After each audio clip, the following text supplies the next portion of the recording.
Hello, everyone. I'm Gold Derby editor Daniel Montgomery here with Charles Bright here, and we're going to talk about the Grammy nominations that were just announced as we're recording this morning. We're recording this on Tuesday night, November 28th, so we've just had a few hours, several hours about 12 hours at this point to digest these nominations. And for this discussion, I think we can get a good, meaty discussion just talking about just general impressions and the general field, those top four categories, because there's a lot to discuss there. And before we get into any specific categories, we were talking a bit before we started recording about our general impressions of the general field. And the big headline for both of us, I assume, have pie on our faces for our predictions for predicting he would get in, and he did not at all. Ed Sheeran, completely missing from the general field. No record of the year or song of the year for Shape of You, one of the biggest hits of the year. And no album of the year nomination for Divide. That's slightly less surprising to me. I thought he was still pretty safe for album of the year, but record and song was just kind of gobsmacking to me. Absolutely. I mean, it kind of feels like Ed Sheeran's getting the Golden Globe treatment, where after all those nominations, he finally won. You remember 2 years ago? And then now they just completely shut him out. At least in the general field, they just shut him out. So it's like, oh, great, you finally won. You're not invited back to our party anymore. Yeah, I have a different theory because, they sometimes do that. But you have someone like Bruno Mars who was nominated in all three categories, record, album, and song. He's won record of the year before, so they could have left him out. My theory is that the general field categories are, the entire Academy membership, or Recording Academy membership, votes for the nominees, but the final decisions are made by this nomination review committee. And there, I believe the reason we get some left field nominees, because they take whatever the highest voted, I don't know exactly what the process they employ is. They take whatever the highest voted are, and they make the final selection. So we get some that maybe were on the fringes. Well, not just that. They can also throw in their own suggestions.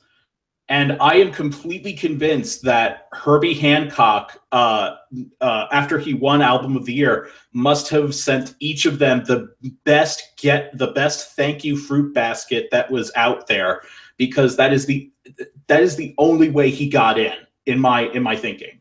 Yeah, and I think that's how you get nominees, probably how you get nominees like Sturgill Simpson, like Courtney Barnett, like Esperanza Spalding, even like D'Angelo, Feelin' Love, the record of the year, which, I mean, he had a strong chance for album of the year that year, but that wasn't like a huge hit, so it wasn't going to be on everyone's radar to vote in the mass voting.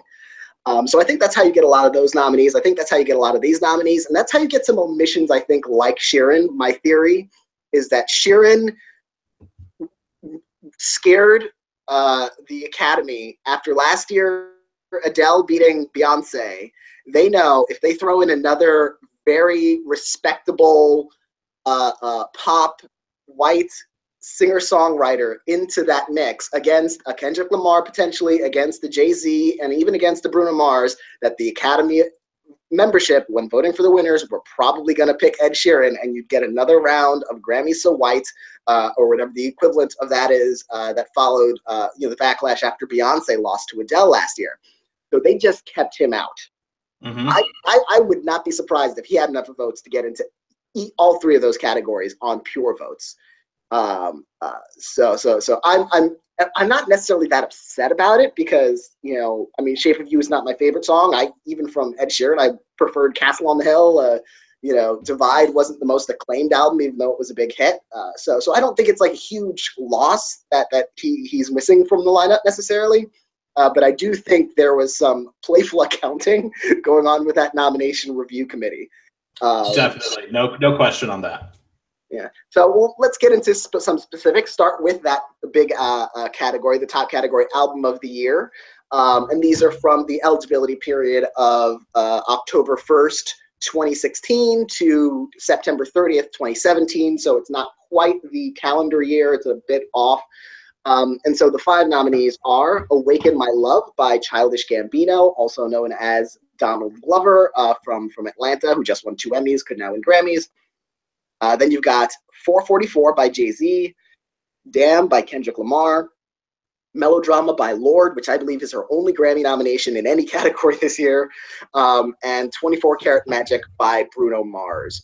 Now, one of the headlines from that list that I've seen mentioned online, for people observing this, 0 white men nominated in this category for the first time in Grammy history. That strikes me as another response, maybe to the Adele Beyonce controversy from last year, where they don't want to give voters the out. Like, they see a respectable white guy on this list, they're going to vote for him, and they kind of wanted to avoid that potentially.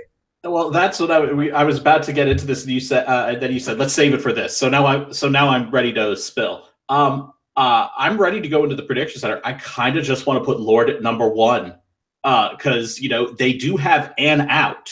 Respected. That she won Song of the Year a couple of years ago. I think either, and I'm tempted.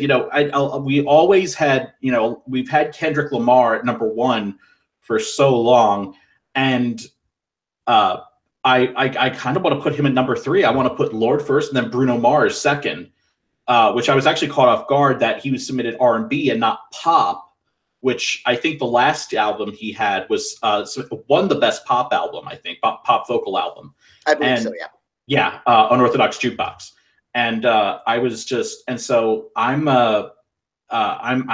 think Kendrick Lamar, if he follows this site, should take a very deep breath because I don't think he's the favorite anymore. Yeah, I'm not sure he's the favorite either. And what's interesting is I'm not predicting Lorde. I think if she was going to have that kind of momentum behind her, I think we would have seen that in nominations for Album of the Year or for Record of the Year for Greenlight maybe, or at least in the genre categories. I don't know where she submitted all of her work in pop or rock or alternative, but she's nowhere else.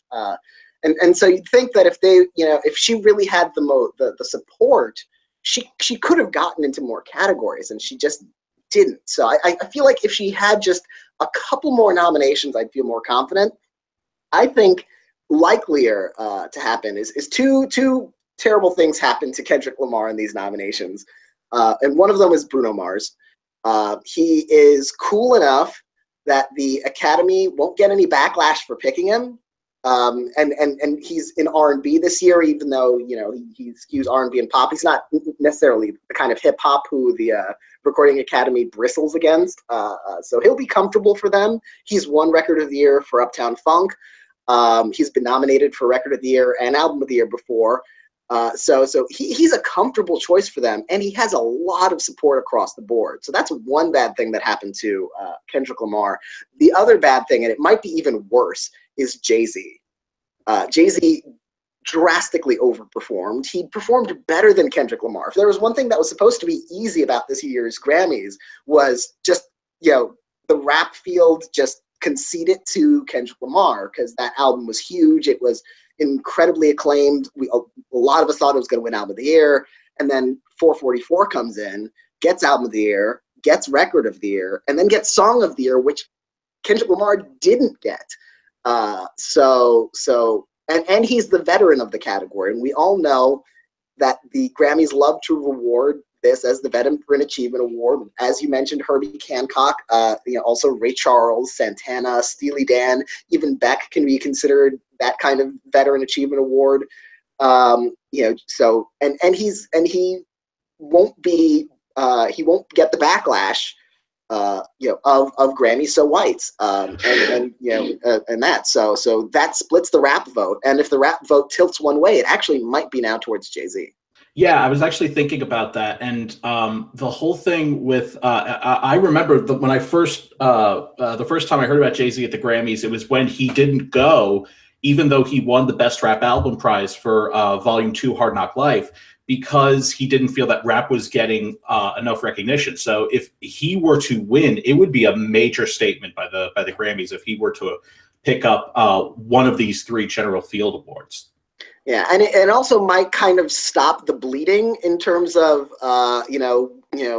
Frank Ocean decided not to submit to the Grammys last year because he had issues with their selection process. Drake didn't submit himself this year, even though he had a huge hit album that had huge acclaim. He could have gotten into Album of the Year potentially. He got in last year. He didn't submit it because he's kind of fed up. And so if you have more and more top artists, not just like people like, kind of marginal figures in the industry, just literally taking a knee pretty much at the Grammys, then you're gonna start to not just look bad, but like you're gonna run out of people. Like it's gonna have to have an asterisk because X, Y, and Z didn't submit themselves because they think the Grammys aren't fair. And so if they go towards Jay-Z and Kendrick Lamar, we might see a start to the reversal of that, where some people who were disillusioned with the Grammys might come back. But again, having two rap albums in here, there's a risk of them splitting the vote also, and letting a more pop driven artist like Bruno Mars or even like Lorde potentially upset. Well, not just that. There are two R&B albums according to Grammy standards this year. Because Childish Gambino, I was very surprised that he was submitted in R&B. Now, I will admit, I actually listened. Just before this, we did this. I actually listened to all 5 Record of the Year nominees, and several of them I was hearing for the first time, including Redbone.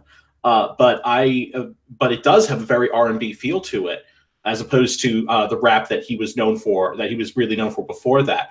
And there's a potential there to split some votes. Although I do agree with you that Bruno Mars has more of the overall likability and the more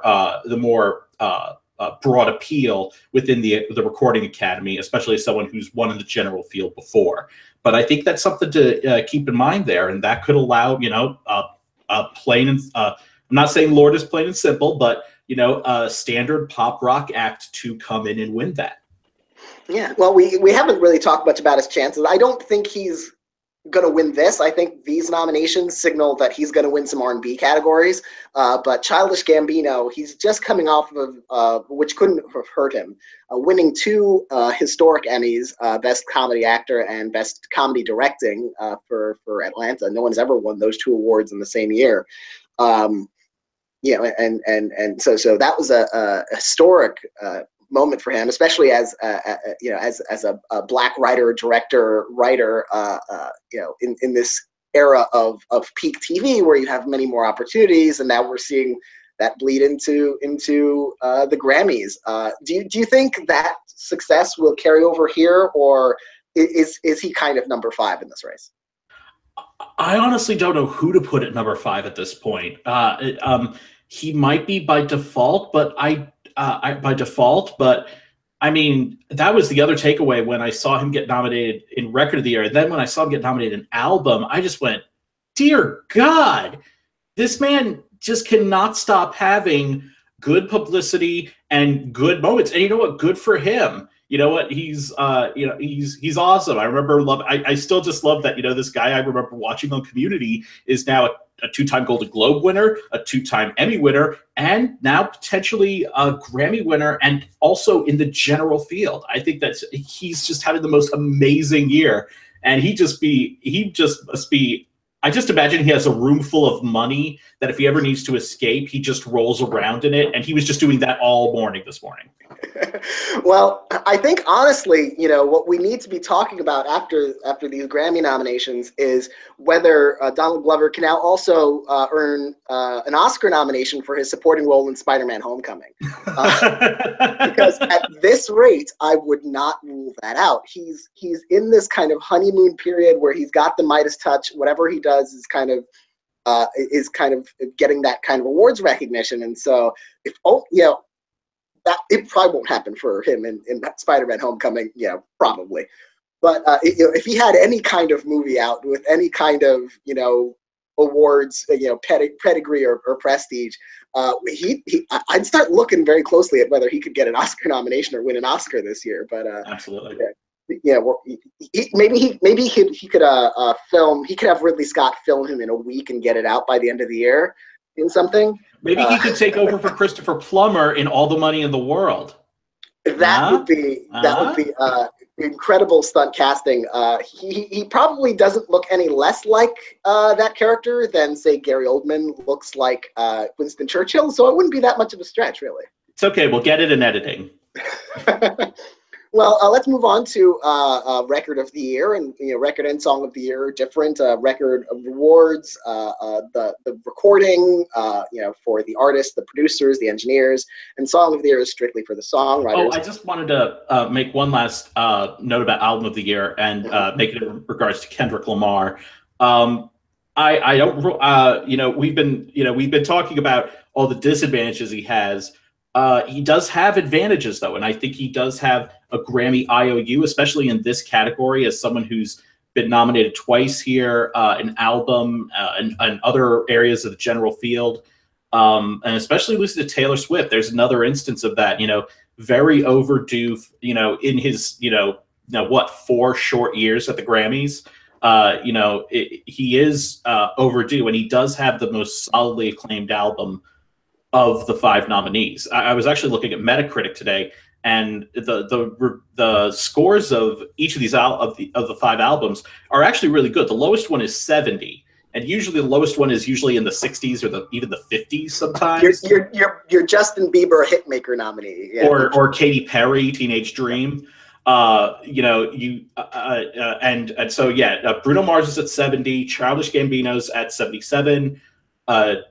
Jay-Z's at 82, Lord's at 91, Kendrick Lamar's at 95, and I also have to think that some of these voters are going to also be thinking of the consistency of Kendrick Lamar. Here's his 3rd major studio album, and it's still getting these incredible. He's still putting out these incredible pieces of music, and all 3 of his albums are in the 90s on Metacritic. He hasn't had a slump, which is incredible. And I think that he still could. I still think he could pull this off. Oh yeah, he definitely can. It's he's certainly in the mix. He's kind of in this in this golden period in his prime, creatively and artistically and commercially. That album was a huge hit for him too, which it's rare to combine those. And having that, especially to Taylor Swift, they gave it to Taylor Swift for the 2nd time before they gave it to Kendrick Lamar for a first time, which is similar to what happened to Beyonce last year. Adele won her 2nd album of the year title, and Beyonce still couldn't get her first. So that could definitely help him. He does have that IOU. So does sort of Jay-Z in a way, who this is his 13th album, and it's his first album of the year nomination for his own work. So that'll be definitely one to watch. So let's talk about record of the year.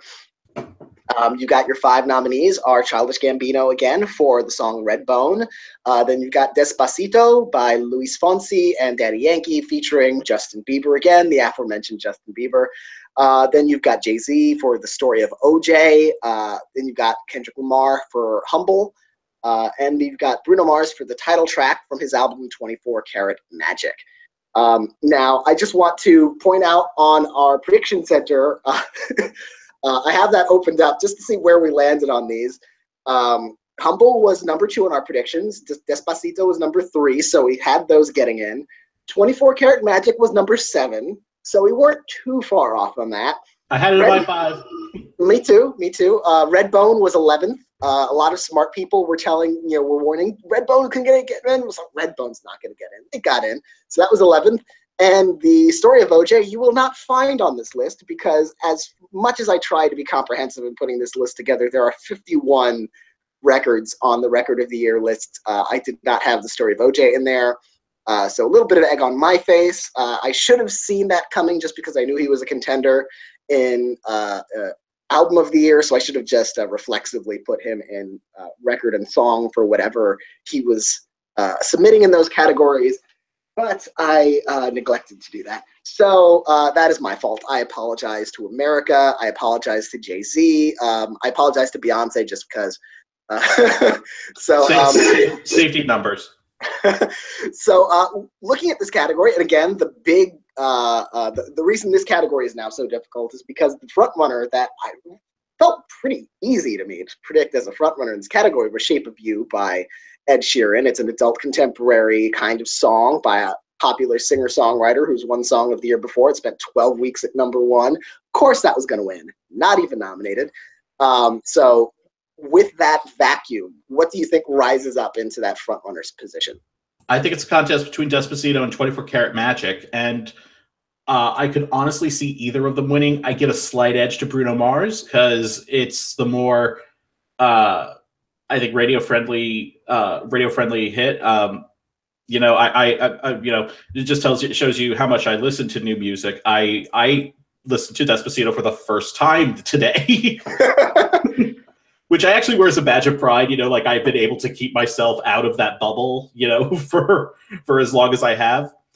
But I think that 24 Karat Magic just has, you know, just something to it, and also the corresponding Album of the Year nomination and a Song of the Year nomination. Not for that song, but for one of his other singles off the album, which the name is escaping me right now. That's What I Like. That's What I Like. Yeah.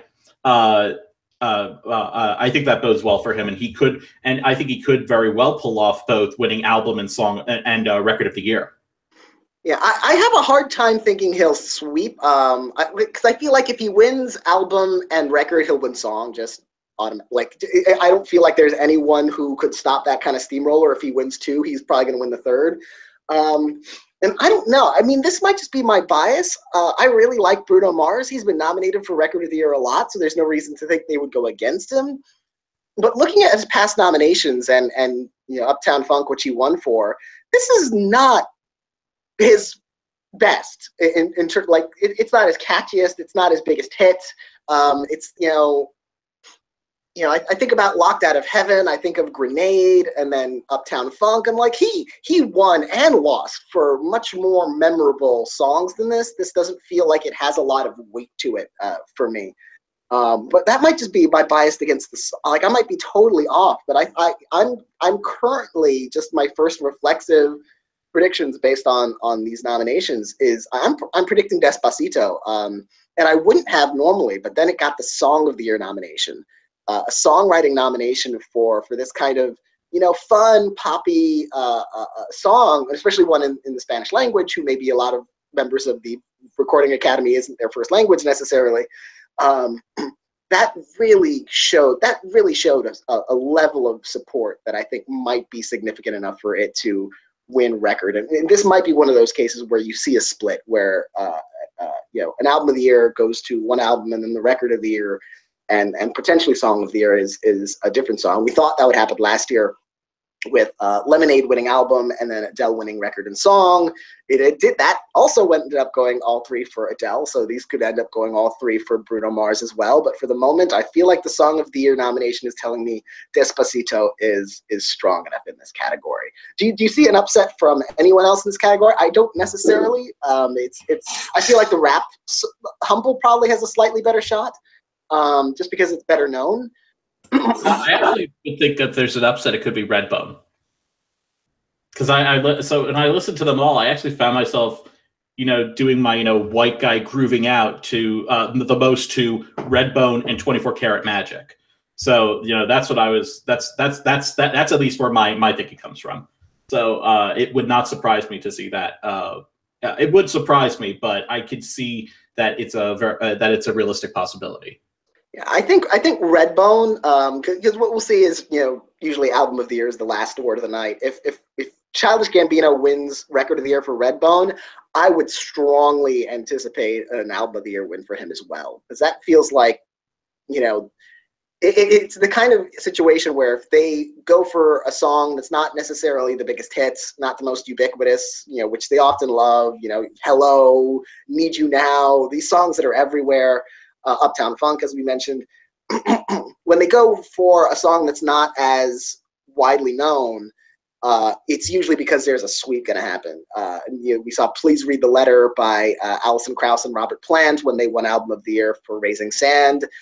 Here We Go Again by Norah Jones and Ray Charles when Ray Charles won for Genius Loves Company. So I feel like Redbone winning here would be a signal that he's going to win Album of the Year also.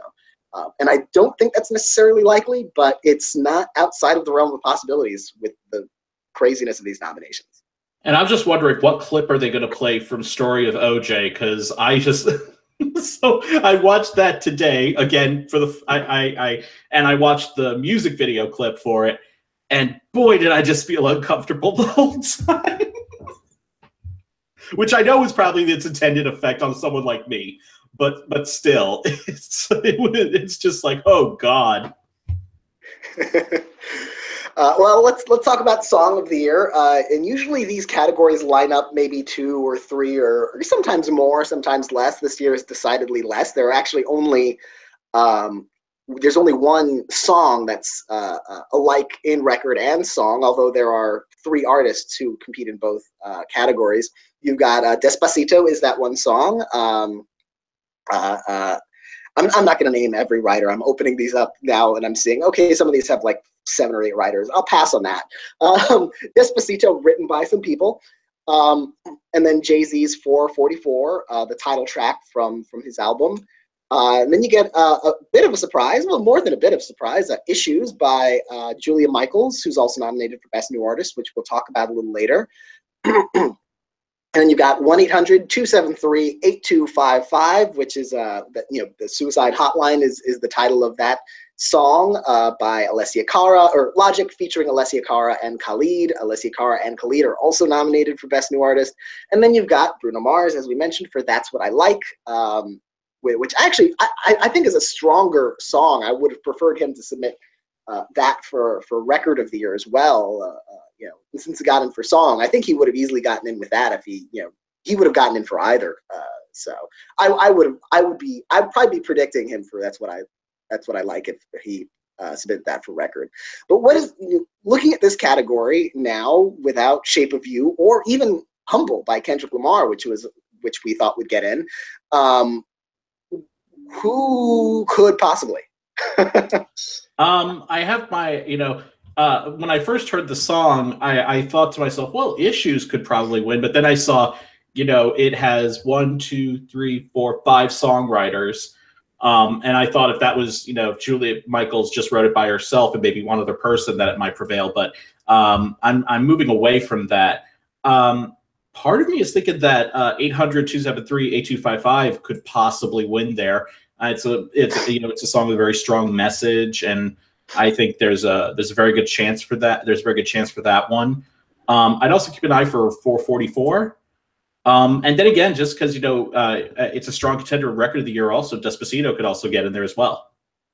Yeah, I think I actually might be going with That's What I Like by Bruno Mars at the moment. That has a lot of songwriters, but it fits sort of the Single Ladies mold, which won this category. Although Single Ladies was a much bigger hit, this was a big hit, but that was a gargantuan hit. And the gargantuan hit here is Despacito. But interestingly, the only nominee in this category who we actually predicted at Gold Derby was 1-800. But it's a rap artist song, so it might not have the rap has never won for songwriting in Song of the Year, so that could be a tricky thing for it to overcome. It was our 4th predicted nominee in this category. That's What I Like was 9th place in our predictions. I had it number 5.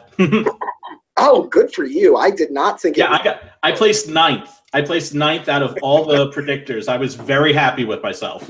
Yeah.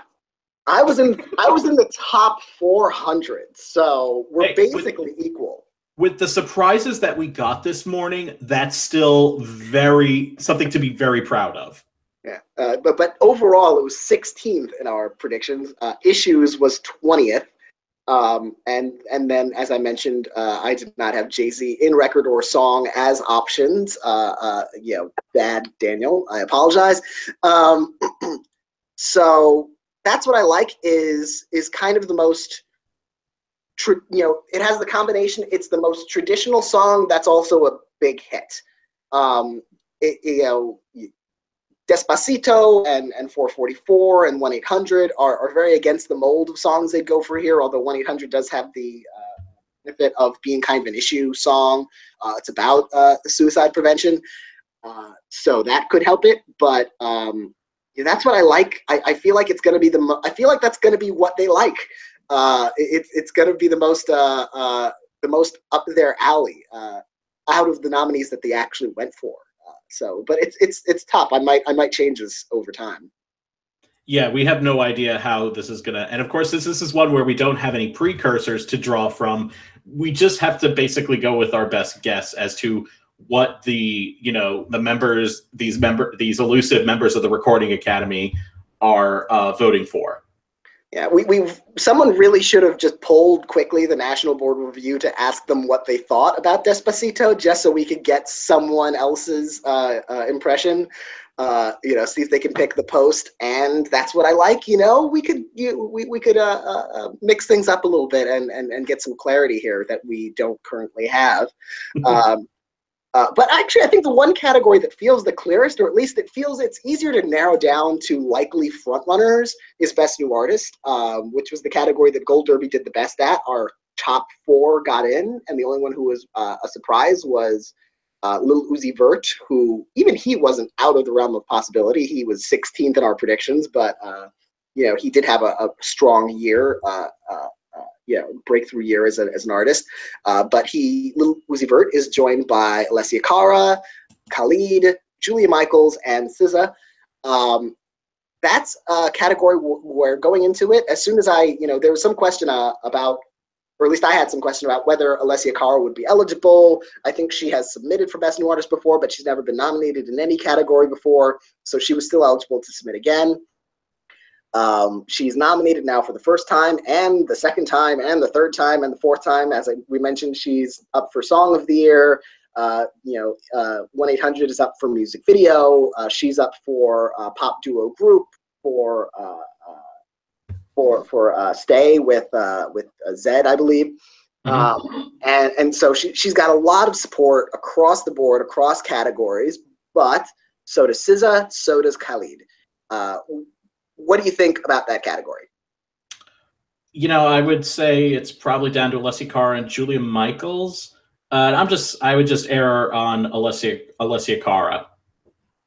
Yeah, I think I'm going with Alessia Cara too. I think her closest threat is actually possibly SZA. She didn't get a nomination in any other nomination in the general field, and Julia Michaels did. So that is definitely a mark in favor of Julia Michaels as a contender, but SZA is really well represented in the R&B categories. She, I believe, has 5 nominations overall. She might be overshadowed there because her album Control is not up for Album of the Year, so she might end up she's up against Bruno Mars and Childish Gambino in a couple of those categories. So she might kind of fall by the wayside, but in terms of her profile here, that might, the fact that she has so much other recognition could push her up. I think it's maybe between those 3, and that actually fits because the Grammys do love solo female artists in this category. I remember a couple of years ago, everyone, we all thought Hozier was going to win. He wasn't nominated, and everyone was out to lunch trying to figure out who was going to win that. Nobody thought, it'll be the solo female hit-making artist who they always go for. They went with Meghan Trainor that year. This year we have 3 options. Alessia Cara is probably the most prominent of these 3 solo female artists nominated. So I would give her the edge, especially with that Song of the Year nomination. But yeah, I think this category is open too. But both not only does Julia Michaels have a Song of the Year, but also Khalid has a song. Is also nominated for Song of the Year with Alessia Cara. So you also have to weigh that as well. Yeah, but I wonder if it's helpful to Julia Michaels. She's nominated for Song of the Year. All Grammys weigh the same, but she is nominated for her own song, and Alessia Cara and Khalid are featured on on Logic, who he was in the top nominated 5 here. He was in our top 5 at Gold Derby, right? Yeah, I personally had him ranked second to Alessia Cara. I thought he was for sure going to be the rap representative in this category. I did not see them going with Lil Uzi Vert over him. Mm-hmm. Yeah. So of course, no Ed Sheeran here either, but he has been nominated here before and was just ineligible. So this one wasn't a snub. So overall, what would you say your impressions are of the general field? We will talk about more categories down the line. I would love to have more discussions in other fields as I begin to add them to the prediction center. I mean, it feels like it's a bit of a shame that it takes the wrongs of the past in order to get the right things nominated. And although that's sort of what it is with almost every award show, Breaking Bad winning its last 2 seasons of at the Emmys, is almost like, it's time. And you could also say the same with something like 12 Years a Slave or Moonlight winning at the Oscars.